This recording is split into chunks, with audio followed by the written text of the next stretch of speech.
गरीब सब्जी वाली माँ बेटी का जादुई तराजू। ये लीजिए बहन जी, आपके 1 किलो आलू और ये आधी किलो गोभी। ये लीजिए पैसे। माँ, बहुत ज्यादा गर्मी हो रही है, देखो मेरे हाथ पर लाल लाल दाने भी आ गए हैं। देखो गर्मी बहुत ज्यादा है ना, इसी वजह से ये दाने आए हैं। थोड़ी देर में घर जाएंगे तो मैं तुम्हें पाउडर लगा दूंगी, फिर देखना सुबह तक दाने कैसे ठीक हो जाएंगे। माँ, यहाँ जितने भी सब्जी वाले हैं उन सबके ये टेबल वाला पंखा है, हम भी एक टेबल वाला पंखा ले लेते हैं, फिर हमें भी गर्मी नहीं लगेगी। मैं भी यही सोच रही थी, टेबल फैन के लिए थोड़े थोड़े पैसे जमा कर रही हूँ, बस कुछ दिन और फिर हम भी टेबल फैन ले लेंगे। इतना कहकर वैष्णवी आई कस्टमर को सब्जी बेचने लगती है कि तभी अचानक उसका तराजू टूट जाता है। हे भगवान, ये क्या हो गया? ये तराजू कैसे टूट गया? माँ, ये देखो यहाँ पर कितनी ज्यादा जंग लग गई है। हमारी टीचर कहती है लोहे की किसी भी चीज पर अगर जंग लग जाती है तो वो चीज बहुत जल्दी टूट जाती है। लेकिन बेटा, अब हम लोग क्या करेंगे? लोगों को सब्जी कैसे देंगे? वैष्णवी तराजू टूटने की वजह से काफी ज्यादा उदास हो जाती है। वैष्णवी कई सालों से सब्जियां बेच रही थी, इसलिए अब उसे सब्जी देखते ही पता चल जाता था कि वो कितने किलो की है। अपने इसी अंदाज से वैष्णवी लोगों को बिना तोले ही सब्जियां देना शुरू कर देती है। ये लीजिए आपके 1 किलो टमाटर। ये क्या? तुमने तो मुझे बिना तौले ही टमाटर दे दिए। बहन जी, मेरा तराजू टूट गया है, लेकिन मुझे सब्जियां बेचते बेचते अच्छे से अनुभव हो चुका है, इसीलिए मैंने आपका बिना तौले ही टमाटर दे दिया है। ये पूरे 1 किलो ही हैं। तुमने क्या मुझे पागल समझ रखा है? ये 1 किलो नहीं है, इसके अंदर और टमाटर डालो। बहन जी, ये 1 किलो ही है, मेरी बात मानिए। और टमाटर डाल रही हो या नहीं, या मैं किसी और सब्जी वाले के पास चली जाऊं? कस्टमर को इतना गुस्सा होकर दूसरी सब्जी वालों के पास जाता देख वैष्णवी और टमाटर डाल देती है, जिसके चलते उस कस्टमर को कम पैसों में ज्यादा टमाटर मिल जाते हैं, जिससे उस कस्टमर का तो फायदा होता है, लेकिन बेचारी वैष्णवी का इससे बहुत नुकसान होता है। वैष्णवी सारी सब्जियां बेचती है और अपना टूटा हुआ तराजू लेकर अपने बेटी के साथ घर आ जाती है और चूल्हे पर खाना बनाने लगती है। वैष्णवी, मुझे माफ कर देना, शादी को इतने साल हो गए हैं, लेकिन मैं अभी तक तुम्हें गैस वाला चूल्हा लगाना दे सका। ऊपर से भगवान ने अपाहिज बनाकर तुम पर बोझ बना दिया है मुझे। एक पति अपनी पत्नी पर कभी बोझ नहीं हो सकता है। मैं जानती हूँ आप अंदर ही अंदर बहुत ज्यादा तकलीफ में हैं, लेकिन एक दिन देखना आप जरूर ठीक होंगे और फिर से अपने पैरों पर चल सकेंगे। विनोद अपने खेत में सब्जी की खेती कर उसे बाजार में बेचता था। एक दिन विनोद रोज की तरह बेच रहा होता है कि तभी एक लड़का तेज रफ्तार से गाड़ी लेकर बाजार में घुस जाता है। उस लड़के ने काफी ज्यादा शराब पी रखी होती है, इसलिए वो गाड़ी को ठीक से कंट्रोल नहीं कर पाता और सीधा विनोद के एक पैर पर चढ़ा देता है। आसपास मौजूद लोग विनोद को हॉस्पिटल ले जाते हैं। विनोद का इलाज तो हो जाता है, लेकिन सही समय पर दवाइयां न मिलने की वजह से विनोद अपने पैरों पर अभी तक खड़ा नहीं हो पाया था। माँ, एक बात पूछूं आपसे? हाँ पूछो मेरी गुड़िया रानी। आप रोज इन चिड़ियाओं को दाना और पानी क्यों देती हैं? ये चिड़िया तो उसके बदले हमें कुछ भी नहीं देती। अमृता बेटा, हमेशा एक बात याद रखना, हम जब भी किसी की मदद करते हैं ना, तो ये सोच कर नहीं करते कि बदले में वो भी हमारी मदद करेगा। ये चिड़िया तो बेजुबान है, इन्हें भूख प्यास लगने पर ये हमसे कुछ नहीं कह पाती, इसीलिए हम खुद ही इनके लिए दाना और पानी रखते हैं। अच्छा माँ, फिर लाओ मुझे भी दाना, मैं भी आज इन चिड़ियाओं को अपने हाथों से दाना खिलाऊंगी। वैष्णवी अमृता को कुछ दाने देती है, जिसके बाद दोनों माँ बेटी मिलकर चिड़ियाओं को दाना खिलाती हैं।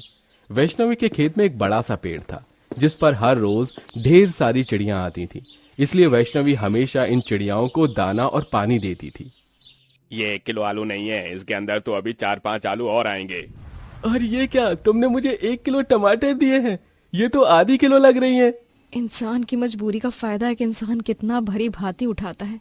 ये लोग जानबूझकर मुझसे ज्यादा सब्जियां दिलवाते हैं, इससे इनका तो फायदा, लेकिन मेरा कितना नुकसान होता है। वक्त गुजरने के साथ साथ वैष्णवी की सब्जियां तो खत्म हो रही थी, लेकिन पैसे वैष्णवी के पास बिल्कुल ना के बराबर थे, जिसका असर अब उसके घर परिवार पर होने लगा था।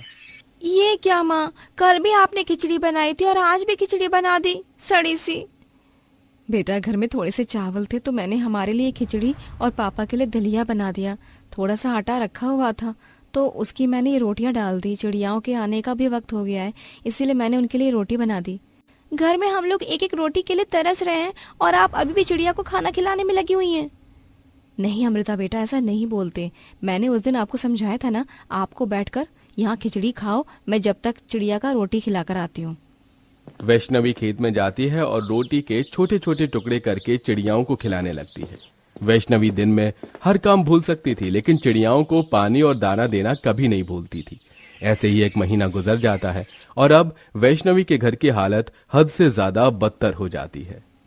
आज मेरी तरफ से तुम लोगों के लिए ये आखिरी दाना है। न जाने कब फिर मैं तुम लोगों को दाना खिला पाऊंगी।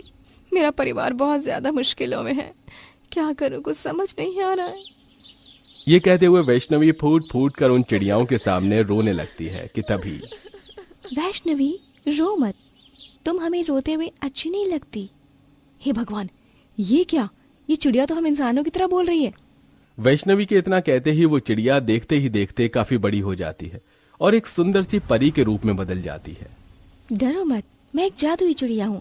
इतने सालों से तुम हमें रोज दाना खिला रही हो, और जब तुम्हारे पास हमारे लिए दाना नहीं था तब भी तुमने अपने हिस्से की रोटी हमें खिलाई। जब तुमने हमें कभी भूखा नहीं रखा तो हम तुम्हें क्यों भूखा रहने देंगे? मैं तुम्हारी कोई भी एक इच्छा पूरी कर सकती हूँ। बताओ तुम्हें क्या चाहिए? मुझे तुमसे ज्यादा कुछ नहीं, बस एक तराजू चाहिए। तराजू के आते ही सब कुछ पहले की तरह ठीक हो जाएगा। तुम एक बहुत अच्छे इंसान हो। अगर तुम्हारी जगह कोई और होता तो मुझसे सोना चांदी मांगता, लेकिन तुमने तो सिर्फ एक तराजू मांगा है। चिड़िया के इतना बोलते ही वहां देखते ही देखते वैष्णवी के सामने एक सुंदर सा तराजू आ जाता है। ये लो तुम्हारा तराजू, ये तुम्हारे परिवार की जिंदगी पूरी तरह से बदल देगा। इतना कहकर वो चिड़िया वहां से गायब हो जाती है। चिड़िया की बात तो वैष्णवी को समझ नहीं आती, लेकिन वो तराजू पाकर बहुत खुश होती है और तराजू लेकर वैष्णवी घर आ जाती है। तराजू तो मिल गया, अब देखती हूँ क्या ये सही से तौल रहा है या नहीं। वैष्णवी तराजू को चेक करने के लिए जैसे ही 4 आलू उस पर रखती है तो अचानक वो 4 आलू 8 आलू में बदल जाते हैं, जिसे देखकर आइला, जादू! लेकिन ये हुआ कैसे? वैष्णवी उन आलू को निकालकर जैसे ही उस तराजू पर टमाटर रखती है, वो टमाटर भी डबल हो जाते हैं, जिसे देख वैष्णवी उस तराजू पर जैसे ही कोई भी सब्जी रखती तो वो डबल हो जाती।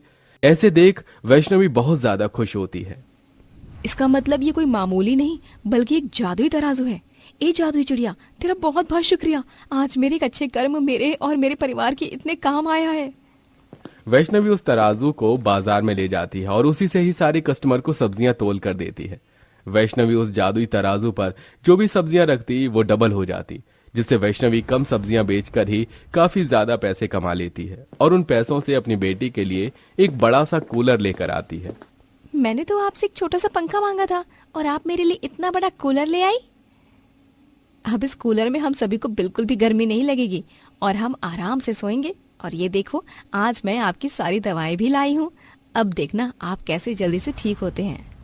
वैष्णवी के हाथ जादुई तराजू लगते ही मानो उसके परिवार की जिंदगी में एक नई बहार सी आ गई थी। ऐसे ही एक दिन इस तराजू पर सब्जी रखते ही वो डबल हो जाती है। क्यों ना मैं भी इसे हलवे की कटोरी को इस पर रख कर देखूं, क्या पता ये भी डबल हो जाए। अमृता जैसे ही तराजू पर अपने हलवे की कटोरी रखती है तो वो कटोरी भी डबल हो जाती है, जिससे वो सब समझ जाते हैं कि ये जादुई तराजू सब्जियों के साथ साथ कोई भी चीज को डबल कर देता है। जिसे देख वैष्णवी सब्जियों के साथ साथ खाने पीने की चीजें उस तराजू पर रख देती है और उसे डबल कर देती है।